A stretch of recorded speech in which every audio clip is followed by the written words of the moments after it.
Welcome to Buckeye Sports. Emmett Morris here alongside Daniel Joseph. And Daniel, we had another action-packed weekend. Yes, we did, Emmett. Coming off of a dominant 20-2 win against Oregon last Thursday at home, the 25-ranked women's lacrosse team looks to continue their hot performance against Michigan this Thursday. Against Oregon, Kate Tyack led the team with 7 points with 3 goals and 4 assists, extending her point streak to 17. Zoe Coleman had 4 goals and 2 assists, adding up to 6 points.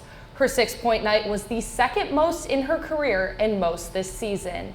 This win put the Buckeyes at 500 in the conference. Jumping over to their upcoming matchup against Michigan, the Wolverines defeated Oregon yesterday 16-3 in Ann Arbor. Ava Class for Michigan tied her career high with 7 points, and sophomore Emma Burke won 14 draw controls, capturing her 5th double-digit effort on the season. Undefeated in the conference and a current 9-2 record on the season for the Wolverines, should be a tough one for the Buckeyes as they are looking for their 3rd win on the road this season. Yeah, Ann Arbor is just such a tough place to play, Danielle. But now we're going to move over to softball versus another Michigan team, that being Michigan State here in Columbus, as Ohio State, they shut out the Spartans the first 2 days, and now yesterday looking for the sweep. Jenna Molk got the call for the 3rd straight day for the Buckeyes, and she pitched in all 3 games, looked stellar in all 3 games. She worked a shutout to the 5th inning yet again for Ohio State. But on the offensive side of things, Taylor Cruz, back in the 1st inning, hit a deep fly to the deepest part of the park here to put Ohio State up 2-0, and then followed up in the 2nd by a 6-run inning, capped off by a 2-run home run by Kiki Estrada, putting Ohio State up 8-0.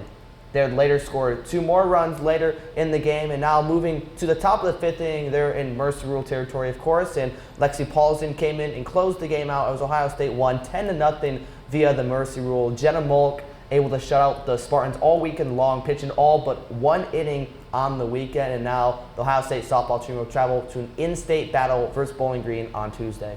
Yeah, the game is set to take place tomorrow. Another team that will be playing in-state too is baseball. They're going to take on Toledo tomorrow too. But we couldn't have the show today without acknowledging the season that the Ohio State women's basketball team had, finishing with a 27-8 record and 5th place finish in the Big Ten standings. While their season didn't end the way they would have hoped, with an 83-73 loss to Notre Dame in the NCAA tournament, several players had standout seasons, including the Ohio native Jelani Cambridge, who averaged a season high of 14.7 points per game. Next season, the Buckeyes will be guaranteed to be without guards Chance Gray and Tayana Taylor, who have both come to an end of their NCAA eligibility. The loss of Gray especially will be a tough one to fill next season, as she has started every game of her NCAA career, including averaging 14.9 points per game and shooting 40.6% from beyond the arc.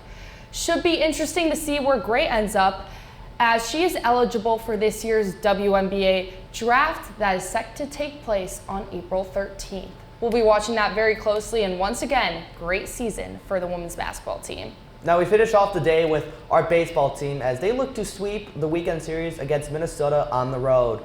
Minnesota did strike first on Sunday, however, but Miles Vandenheuvel drove in Lee Ellis in the 2nd inning, and then in the 5th inning, and then moving to the 6th inning, Henry Kazmar led up with a game-tying home run, followed up by back-to-back home runs for both Noah Furch and Lee Ellis, giving Ohio State a 4-2 lead. However, the game did go a little bit back and forth, but in the 8th inning, Mason Eckelman hit a grand slam to put the game away as Ohio State won 12-9, earning their first sweep over a Big Ten opponent since 2023. They now sit at a 500 record at 13-13 on the season.